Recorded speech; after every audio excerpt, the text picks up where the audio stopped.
On our wedding night, my father-in-law insisted on sleeping between us as part of a so-called tradition called blessing for the birth of a son. At 3 in the morning, I felt something touching my back again and again. When I turned around, I nearly fainted. That night meant to be the most romantic night of my life, turned into a terrifying nightmare-worthy horror. As soon as my husband, Arian, and I entered the room, the door burst open.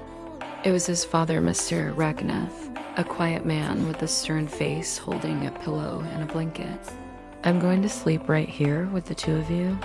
He said it as casually as if it were the most normal thing in the world.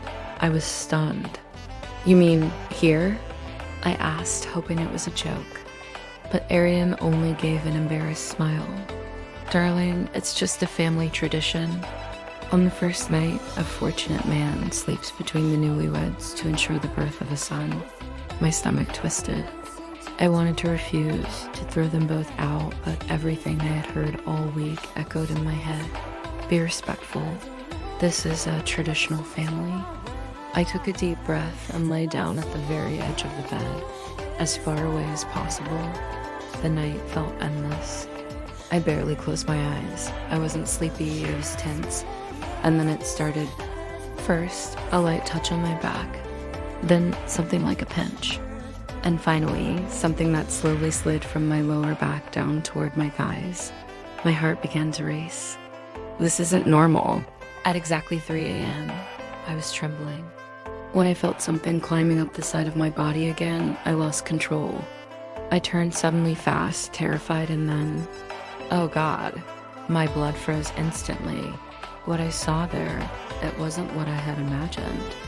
It was worse, much, much worse. I saw it. I saw the spirit. He whispered, It came to bless. It passed through you." I felt it, and then I understood.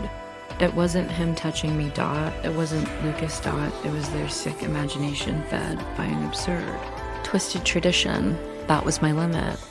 I jumped out of bed, grabbed my things, and walked out of the room. Standing in the cold hallway of the hotel, I made the fastest decision of my life. My marriage was over before it was even 24 hours old. The next morning, I told my mother, my sister, and most importantly, myself, I did not deserve a family that justified abuse in the name of tradition. I did not deserve a husband who wouldn't stand up for me. I did not deserve to be terrified on a night that was supposed to be the happiest of my life. 3 weeks later, I signed the annulment papers.